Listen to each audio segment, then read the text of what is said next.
Hi everyone, welcome to my class. तो 120 question तक हमने डिस्कस कर लिया था। हम कर रहे हैं टीजीटी हिंदी 2024 का पीवाईक्यू, जिसमें मैंने 30 क्वेश्चन पहले के वीडियो लेक्चर में डिस्कस करवा दिए थे। आज हम करेंगे आगे बचे हुए क्वेश्चन। पहला क्वेश्चन दिया गया है कि निम्नलिखित रचनाकारों को उनकी रचनाओं के साथ सुमेलित कीजिए।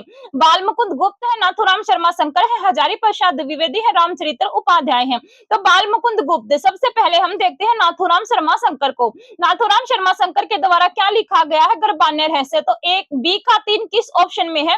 बी का 3 वही आपके तीनों ऑप्शन में है, तो ऑप्शन नंबर 1 को कर देते हैं एलिमिनेट। आचार्य महावीर प्रसाद द्विवेदी के द्वारा लिखा गया सर्गो नरक ठिकाना नहीं, यानी सी का चला जाएगा आपका 2। सी का 2 ऑप्शन नंबर 3 में है, तो ऑप्शन नंबर 3 सही है। रामचरित्र उपाध्याय के द्वारा क्या लिखा गया था? विचित्र विवाह। और बाल मुकुंद गुप्त के द्वारा लिखा गया था कर्ज नाना। तो ऑप्शन नंबर 3 क्या है? यहाँ पर सही है। अब दो नाम यहाँ पर दिए गए हैं, बाल मुकुंद गुप्त और आचार्य महावीर प्रसाद द्विवेदी। अब जो ये रचना आपके सामने आई है सर्गो नरक ठिकाना नहीं, इसका लिखने का मतलब क्या था? ये कुल्लू अलियत नाम से लिखते हैं। कौन लिखते हैं? आचार्य महावीर प्रसाद द्विवेदी। बाल मुकुंद गुप्त और महावीर प्रसाद के बीच में विवाद होता है एक शब्द को लेकर, अनिश्चितता शब्द। इस अनिश्चितता शब्द को लेकर बाल मुकुंद गुप्त क्या करते हैं? आलोचना करते हैं कि आप जब रचनाओं, लेखकों की रचनाओं को, उनकी काव्य को आप उसमें काट छाट करते हैं, यानी कि परिमार्जित करते हैं, उसमें संशोधित करते हैं, तो फिर आपने अनिश्चितता शब्द किस प्रकार से उपयोग में कर दिया। तो इस बात को लेकर इन दोनों के बीच में विवाद होता है। तो आचार्य महावीर प्रसाद द्विवेदी क्या लिखते हैं इसके बदले में? कि सर्गो नरक ठिकाना नहीं, और किस नाम से लिखते हैं? कुल्लू अलियत नाम से लिखते हैं। और बाल मुकुंद गुप्त और इन दोनों के बीच में जो विवाद हुआ था, महावीर प्रसाद द्विवेदी का पक्ष किसने लिया था? गोविंद नारायण ने लिया था। ये भी बात आपको ध्यान रखनी है। ऑप्शन नंबर 2 क्या हो जाएगा? 3 हो जाएगा। अगर पूछ लिया जाए सर्गो नरक ठिकाना नहीं रचना आचार्य महावीर प्रसाद द्विवेदी ने किस नाम से लिखी थी? तो कुल्लू अलियत नाम से लिखी थी। अगले क्वेश्चन की तरफ चलते हैं। निम्नलिखित में से किस वाक्य में अनिश्चयवाचक सर्वनाम का प्रयोग हुआ है? इस विषय में हम किसी से कुछ नहीं कह सकते। आप यहाँ आइए, जिसे भी देखती हूँ वही व्यस्त है, मैं अपना काम स्वयं करती हूँ। तो अनिश्चयवाचक सर्वनाम आपसे पूछा गया है। एक होता है निश्चयवाचक और एक होता है अनिश्चयवाचक। यहाँ पर आपसे अनिश्चयवाचक पूछा गया है, तो इस विषय में हम किसी से कुछ नहीं कह सकते। ये कुछ क्या है? यहाँ पर अनिश्चयवाचक सर्वनाम का प्रयोग है, तो ऑप्शन नंबर 1 क्या है? सही है। अगले क्वेश्चन की तरफ चलते हैं। दिया गया है कि इनमें से कौन सा विकल्प गुण सवर संधि युक्त शब्दों का संकुल नहीं है, यानी कि कौन सा ऐसा जो ऑप्शन है जो गुण सवर संधि से युक्त नहीं है? सर्वोदय, वीरोचित, चरमो उत्कर्ष, पुण्योदय, मरणोपरांत, जनो उपयोगी, प्रेषिति महेश्वर, उत्तम मरण महिषि, बसंत ऋतु या देव ऋषि, मंत्र औषधि, हितैषी, अन्वेषण, प्रत्येक। तो गुण सवर संधि का यहाँ पर कौन सा एग्जाम्पल, यानी कि कौन सा ऑप्शन नहीं है? ऑप्शन नंबर 4, क्योंकि गुण सवर संधि का ये उदाहरण नहीं है। मंत्रोषधि है, हितैषी है, अन्वेषण है और प्रत्येक है, यानी ऑप्शन नंबर 4 क्या है? यहाँ पर सही दिया गया है। आपसे गलत क्या पूछा गया था? गलत आपसे पूछा गया है। अगले क्वेश्चन पर चलते हैं कि निम्नलिखित साहित्यिक रचनाओं को उनके रचनाकारों के साथ सुमेलित करना है। मेघना का निर्णय, चल घर खुसरो आपने। दूसरी तरफ दिए गए हैं राही मासूम रजा, पांचवा पहर, सब देश प्राय मिथिलेश्वर की है, आधा गांव, छोटे आदमी की बड़ी कहानी गुरदयाल सिंह की है, सेवाग्राम की डायरी, सन 42 के संस्मरण श्री राम शर्मा के द्वारा लिखा गया है। तो इसमें आपको बताना है कि यानी इन रचनाओं को आपस में आपको सुमेलित करना है। तो कौन सा चला जाएगा भाई? यहाँ पर देखते हैं। देखो, मेघना का निर्णय, चल घर खुसरो आपने, ये किसके द्वारा लिखा गया है? ये लिखा गया है मिथिलेश्वर के द्वारा, यानी एक का हो जाएगा 2। पांचवा पहर, पांचवा पहर, सब देश प्राया, ये किसके द्वारा लिखा गया है? ये गुरदयाल सिंह के द्वारा लिखा गया है। तो क्या चला जाएगा? 3। क्या चला जाएगा यहाँ पर? 3। सेवाग्राम की डायरी, सन 42 के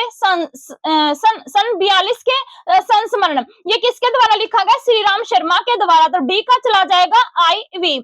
और आधा गांव, छोटे आदमी की बड़ी कहानी, ये किसके द्वारा लिखा गया? ये कौन सा ऑप्शन आया था ऊपर? ऑप्शन आया था राही मासूम रजा। तो कौन सा ऑप्शन चला जाएगा यहाँ पर? ऑप्शन नंबर 2 क्या है? सही है। ये रचनाएं दी गई है, दूसरी तरफ रचनाकार थे, इनको आपस में मिलान करना था। श्री राम शर्मा को हिंदी साहित्य में शिकार साहित्य का जनक माना जाता है, ये बात भी ध्यान रखनी है। अगले क्वेश्चन पर चलते हैं कि निम्नलिखित पात्रों को उनकी रचनाओं के साथ सुमेलित कीजिए। एक तरफ पात्र है, एक तरफ रचनाएं हैं, इनको आपको सुमेलित करना है। तो क्या दिया गया है? ऑप्शन नंबर 100 क्वेश्चन नंबर 124 हो गया ना? हाँ भाई, हाँ हो गया। चलो 125 का क्या दिया गया? निम्नलिखित पात्रों को उनकी रचनाओं के साथ सुमेलित कीजिए। महंत पुलिस इंचार्ज क्या टोपी शुक्ला से है? मास्टर प्रीतम चंद हेडमास्टर शर्मा सपनों के देश से वे दिन से है? राम दुलारी सैयद जरगाम मुर्तुजा क्या हरिहर काका से है? अमरुद्दीन शमसुद्दीन क्या नौबत खाने में इबादत से है? तो इसमें आपको बताना है कि कौन सा पात्र कौन सी रचना से मेल खा रहा है। तो कौन सा ऑप्शन चला जाएगा यहाँ पर? ऑप्शन नंबर 3 सही है। ऑप्शन नंबर 3 जाएगा भाई। यहाँ पर देखो, सबसे पहले महंत पुलिस इंचार्ज ये किस में दिए गए हैं? हरिहर काका, यानी 3। फिर इसके बाद जाता है मास्टर प्रीतम चंद, ये किस में जाएंगे? टोपी शुक्ला, जो राही मासूम रज्जा के द्वारा लिखा गया है।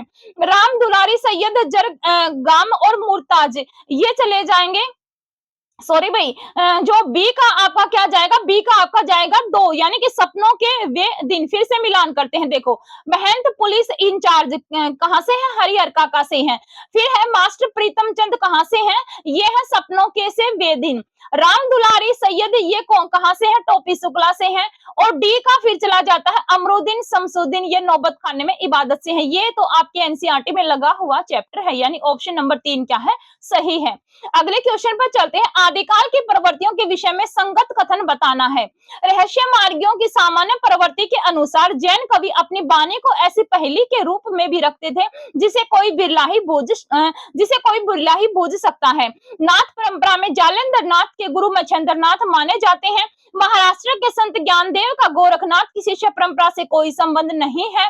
जैन काव्य ग्रंथों की 2 चौपाइयों की परंपरा आगे सूफियों के प्रेम कहानियों, तुलसी के रामचरितमानस तथा छत्र प्रकाश व्रज विलास आदि रचनाओं में पाई जाती हैं। तो आपको यहाँ पर गलत बताना है कि आदिकाल के बारे में, जो आदिकाल की विशेषताएं हैं, प्रवृत्तियां हैं, उनके बारे में कौन सा ऑप्शन यहाँ पर गलत दिया गया है, ये आपको बताना है। तो रहस्य मार्गियों, संगत बताना है भाई, आपको क्या बताना है? संगत, गलत नहीं बताना, आपको सही बताना है। देखो, रहस्य मार्गियों की सामान्य प्रवृत्ति के अनुसार जैन कवि अपनी वाणी को ऐसी पहेली के रूप में भी रखते थे जिसे कोई बिरला ही बूझ सकता है, ये यहाँ पर गलत दिया गया है।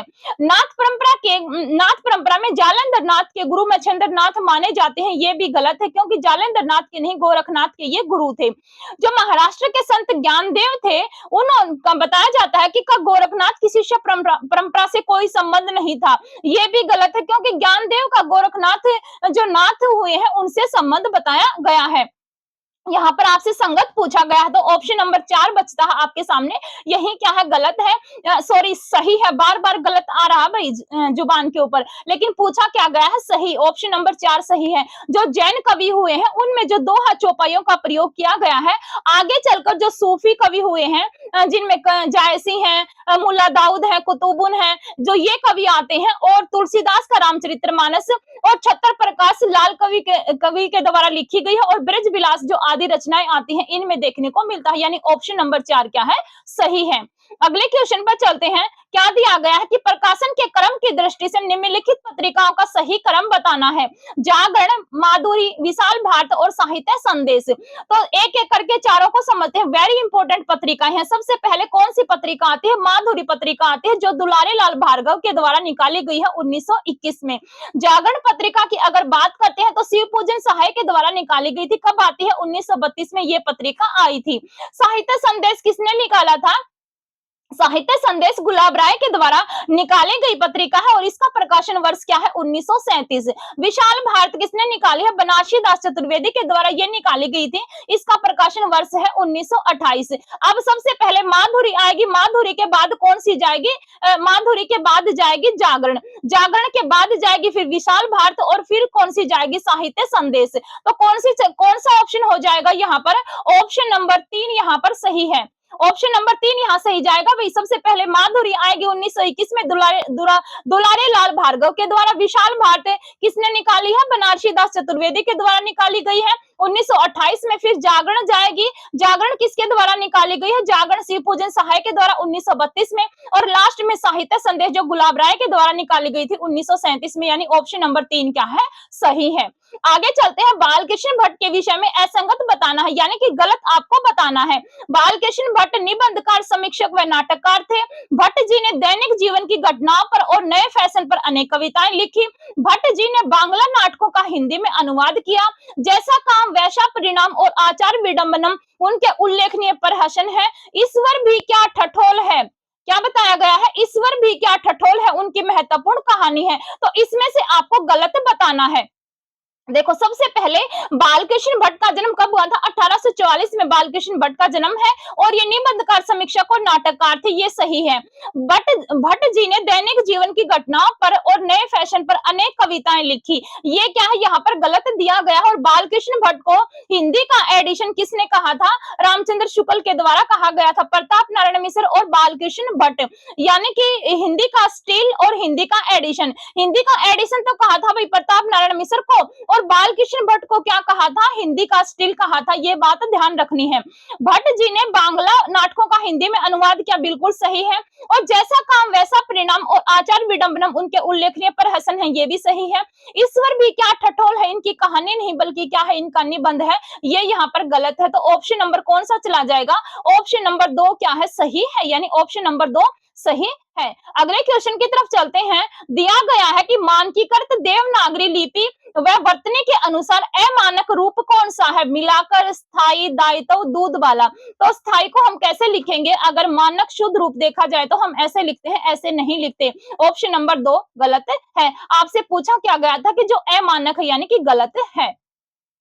आगे चलते हैं, दिया गया कि कबीर आदि संतों से जिस प्रकार साखी और बानी शब्द मिले उसी प्रकार साखी और बानी के लिए बहुत कुछ सामग्री और शतुकड़ी भाषा भी। उक्त कथन किस साहित्यकार का है, रामचंद्र शुक्ल का है, हजारी प्रसाद द्विवेदी का है, बच्चन सिंह का है, परशुराम चतुर्वेदी का है। तो इसमें से बताना है कि कौन सा ऑप्शन सही है।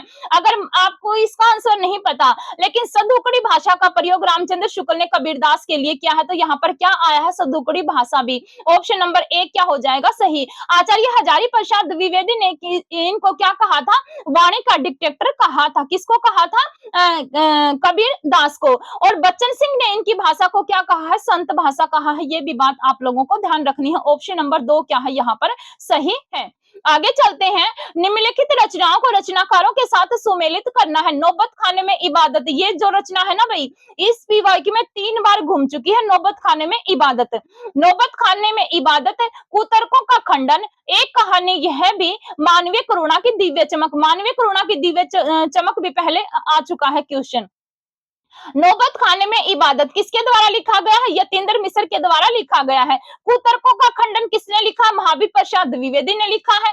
एक कहानी यह भी मनु भंडारी के द्वारा, और एक कहानी यह भी मनु भंडारी के द्वारा, और मानवीय करुणा की दिव्य चमक सर्वेश्वर दयाल सक्सेना के द्वारा लिखा गया है। यानी ऑप्शन नंबर कौन सा चला जाएगा यहाँ पर, ऑप्शन नंबर 2 यहाँ पर सही है।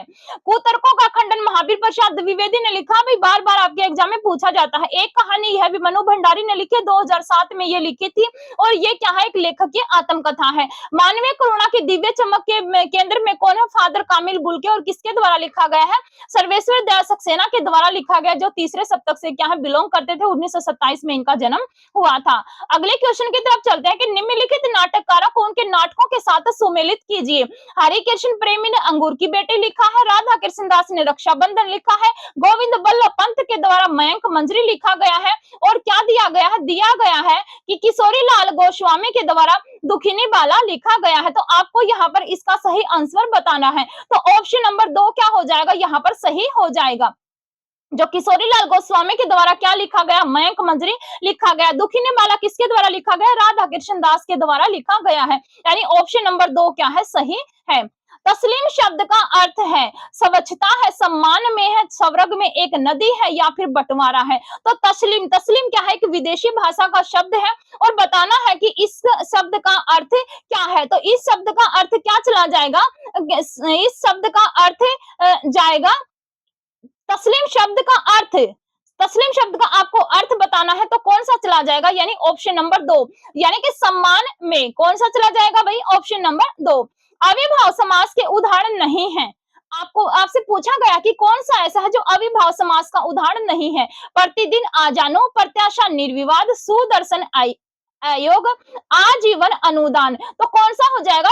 साफ साफ दिखाई दे रहा है ऑप्शन नंबर 3। सुदर्शन और अयोग क्या है? ये किसके उदाहरण नहीं है? अविभाव समास के क्या है? ये उदाहरण नहीं है। तो option number 2 sorry option number 3 क्या है? यहाँ पर गलत दिया गया है। आगे चलते हैं। निम्नलिखित संस्मरणों रेखा चित्रों को उनके रचनाकारों के साथ सुमेलित करना है। रेखाएं बोल उठी माखनलाल चतुर्वेदी के द्वारा, जाने अनजाने रामवृक्ष बेनीपुरी के द्वारा, माटी की मूर्ति देवेंद्र सत्यार्थी के द्वारा और समय के पांव विष्णु पर भाकर के द्वारा लिखा गया। तो आपको इनको मतलब एक दूसरी जो रचनाएं दी गई हैं इनको आपस में मिलान करना है। तो रेखाएं बोल उठी किसने लिखा? देवेंद्र सत्यार्थी के द्वारा लिखा गया है। जाने अनजाने लिखा है विष्णु पर भाकर के द्वारा। माटी की मूर्ति लिखा है रामवृक्ष बेनीपुरी ने। समय के पांव लिखा है माखनलाल चतुर्वेदी में। तो एक आ तीन किस में है भाई? एक आ तीन तो 2 ऑप्शन में दिया गया है, यहाँ से बात नहीं बनेगी। माटी की मूर्ति रामवृक्ष बेनीपुरी के द्वारा, तो सी का 2 किस ऑप्शन में दिया गया? 3 में दिया गया, यहाँ से भी बात नहीं बनेगी। समय के पांव माखनलाल चतुर्वेदी के द्वारा, डी का चला जाएगा 1, सी का जाएगा 2। रेखाएं बोल उठी देवेंद्र सत्यार्थी का, यानी ए का चला जाएगा 3। ऑप्शन नंबर 2 क्या है? सही है। जो माटी की मूर्ति हैं ये रामवृक्ष बेनीपुरी के द्वारा हजारीबाग सेंट्रल जेल में रहकर 1946 में लिखी गई थी। और इसके केंद्र में कौन है? इस माटी की मूर्ति के केंद्र में 12 जो पात्र आते हैं, जिसमें रजिया है, बलदेव है, देव है, और कौन आते हैं? भोजी है, रूपा की आजी है, और एक आपके सिलेबस में दिया गया बाल गोविंद भगत। बाल गोविंद भगत भी अगर पूछ लिया जाए रामवृक्ष बेनीपुरी की किस रचना से है ये पात्र, तो ये माटी की मूर्ति नामक पात्र रचना से ये है। कौन? बाल गोविंद भगत। आगे चलते हैं। भिक्षु के पत्र, यदि बाबा ना होते, बहानेबाजी आदि पत्रों के लेखक है रविंद्रनाथ टैगोर है, बदंत आनंद कौशल्यान है, यशपाल है, स्वयं प्रकाश है। तो भिक्षु के पत्र, यदि बाबा न होते, बहानेबाजी, ये सब पुस्तकें किसके द्वारा लिखी गई है? बदंत आनंद कौशल्यान के द्वारा लिखी गई है। एनसीईआरटी से क्वेश्चन है। वाक्यांश के लिए शब्द के विषय में असंगत बताना है। नाटक के आरंभ में की जाने वाली स्तुति को नांदी कहते हैं। जो दोनों में सम्मिलित हो उभयनिष्ठ कहते हैं। जो क्रोध का अधिकारी हो काकपाली कहते हैं। रात का मध्य भाग निशित होता है। तो असंगत आपको यहाँ पर बताना है। तो ऑप्शन नंबर 3 सही है। यहाँ पर साफ दिखाई दे रहा है काकपाली। जो क्रोध का अधिकारी हो वो काकपाली नहीं होता, यानी ऑप्शन नंबर 3 गलत है। निम्नलिखित में से असंगत विकल्प का चयन कीजिए। तोता, कीर, सुख, माहुर, संगर, चांदनी, कौमुदी, ज्योत्सना, जुनाही, चंद्रप्रभा, सर्प, अहि, उरग, बुजग, व्याल, मृग, हरिण, चारुलोचन, सारंग और कुरंग। तो असंगत आपको बताना है यहाँ पर कौन सा असंगत है। तो ऑप्शन नंबर 1 सही है। यहाँ पर तोता, कीर तो तोते को कहते हैं, सुख भी कहते हैं, लेकिन माहुर क्या है? तोते का पर्यायवाची नहीं है। तो ऑप्शन नंबर 1 क्या है? यहाँ पर गलत है। अगले क्वेश्चन पर चलते हैं कि किस विकल्प में असंगत विलोमार्थी प्रयुक्त हुए हैं? अतिवृष्टि, अनावृष्टि, आहुति, अनाहुति, विहित, निषेध, वेमनश्य, सोमनश्य। तो आपको क्या बताना है? गलत बताना है। विलोमार्थी जो सही नहीं है। तो कौन सा है यहाँ पर? आहुति, अनाहुति। यहाँ पर साफ दिखाई दे रहा है। ऑप्शन नंबर 2 यहाँ पर गलत दिया गया है। आपसे पूछा क्या गया था? असंगत पूछा गया है। आगे चलते हैं।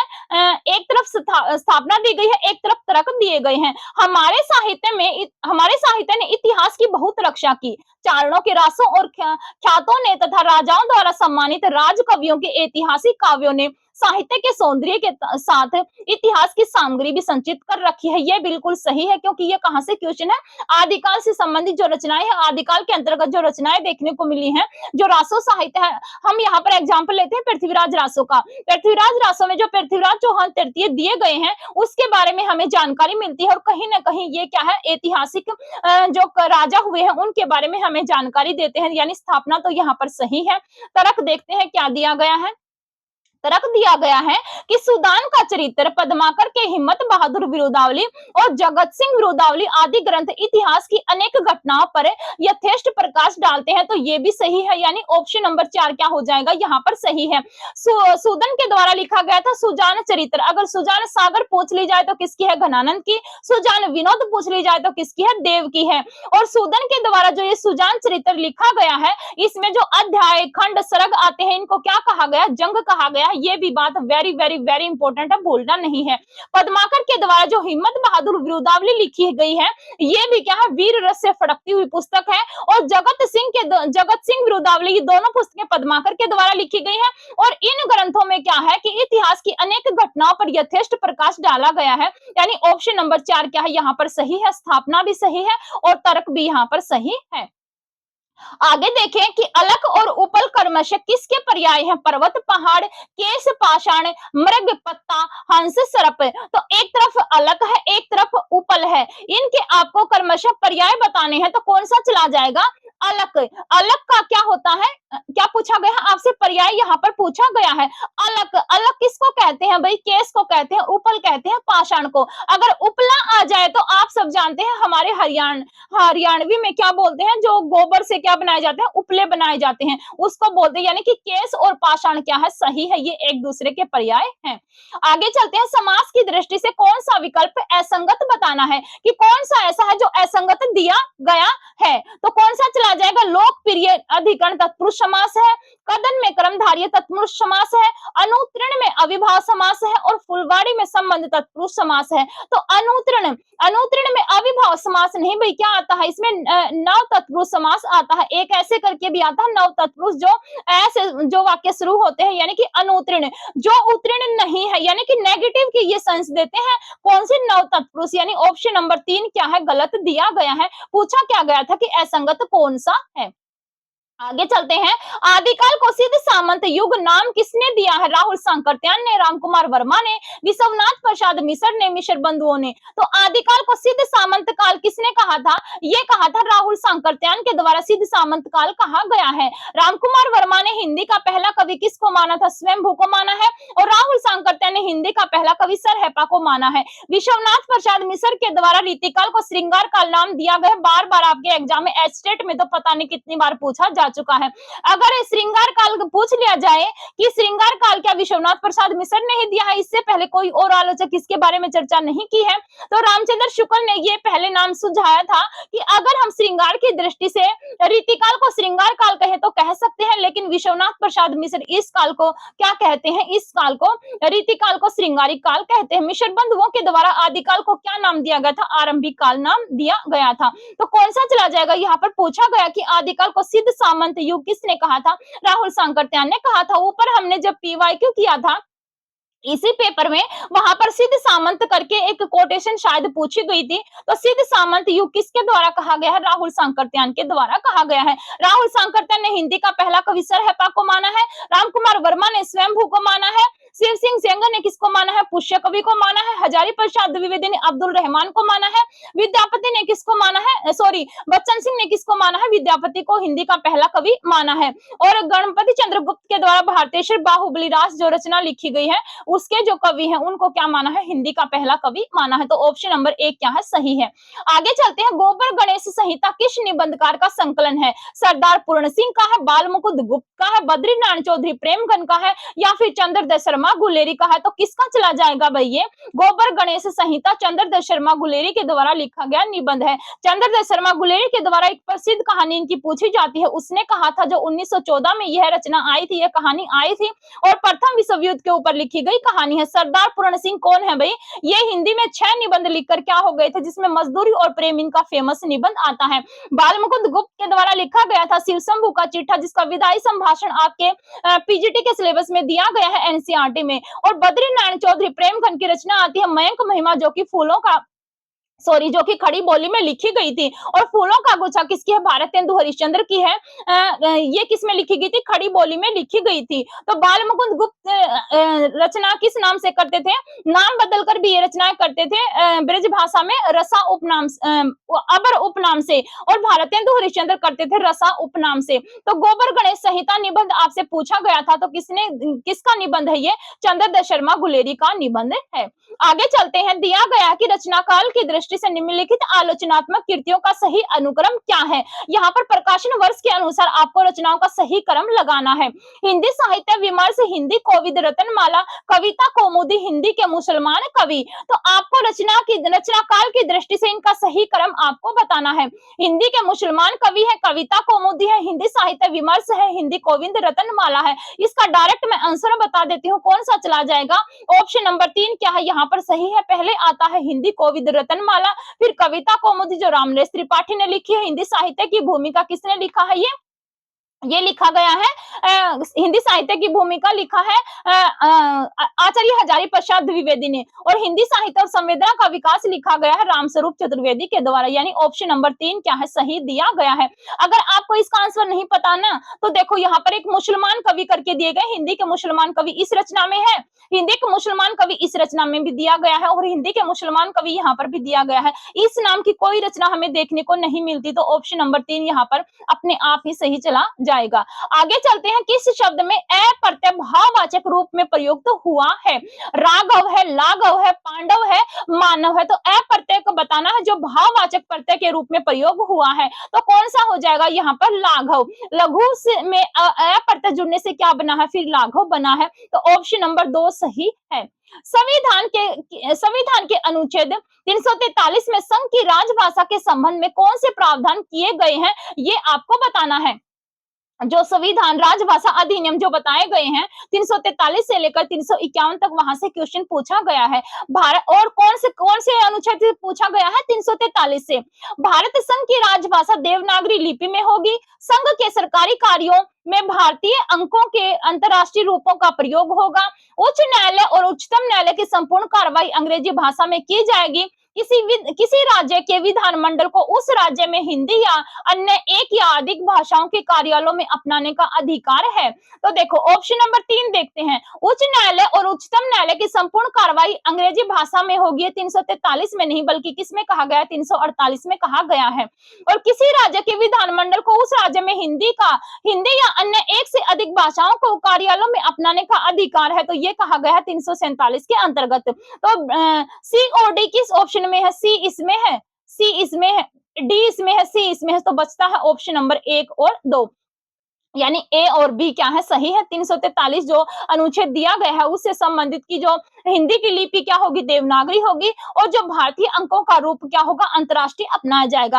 अंक यहाँ पर क्या है? जैसे आप मैथ में लिखते हो 1 2 3 4 इस तरह से, और अगर हम एज इट इज हिंदी की बात करते हैं तो कुछ इस तरह से लिखे जाते हैं, जैसे कि 1 है ऐसे ऐसे करके 2 लिखा जाएगा, फिर ऐसे 3 लिखा जाएगा, फिर 4 आपका ऐसे लिखा जाएगा, 5 फिर कैसे लिखा जाएगा? ऐसे लिखा जाएगा, इस तरह से लिखे जाते हैं भाई। तो ये क्या है? ऑप्शन नंबर बी क्या है? यहाँ पर सही है। आपसे पूछा गया था कि 343 से संबंधित कौन से प्रावधान यहाँ पर दिए गए हैं। आगे चलते हैं। क्या दिया गया है? 147 का क्वेश्चन रहता, 147 कर लिया भाई हमने। हाँ, अब बात करते हैं क्वेश्चन नंबर 148 क्या दिया गया है?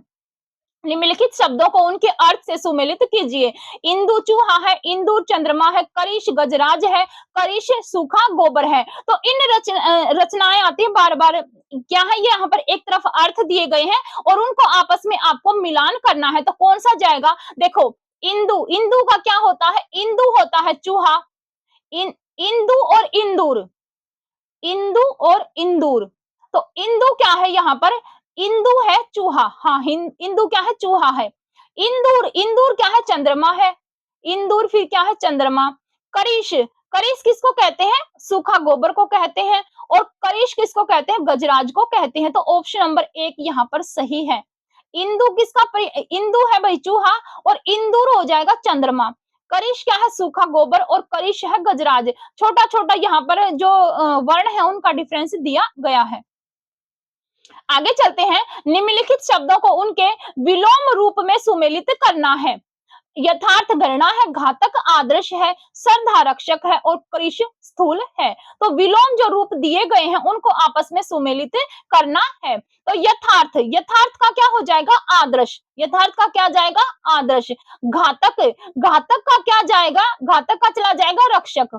श्रद्धा, श्रद्धा का चला जाएगा घृणा और कृष का चला जाएगा स्थूल, यानी ऑप्शन नंबर 2 सही है। अगले क्वेश्चन पर चलते हैं कि निम्नलिखित शब्दों में सही, निम्नलिखित शब्दों में से सही संधि युक्त शब्दों वाला विकल्प कौन सा है? भात्रोपकार है, गत्यावरोध है, अभिप्सा है या गुरु उपदेश है? नमस्कार है, लघु उत्तर है, गुरुवोदार्य है, विश्वामित्र है, उत्तेजक अधोपतन, नद अंबु, रविंद्र, वारिश, तेजमय, चिदकार, नवरात्रि। तो आपको यहाँ पर सही संधि युक्त शब्दों वाला विकल्प बताना है। देखो यहाँ पर दिया गया है गुरु उपदेश, गुरु उपदेश नहीं होता, गुरु उपदेश होता है, ये गलत है। फिर यहाँ पर रविंद्र, देखो रविंद्र ऐसे नहीं लिखा जाएगा, रविंद्र में बड़ी की मात्रा आती है, तो ऑप्शन नंबर 3 भी एलिमिनेट हो जाएगा।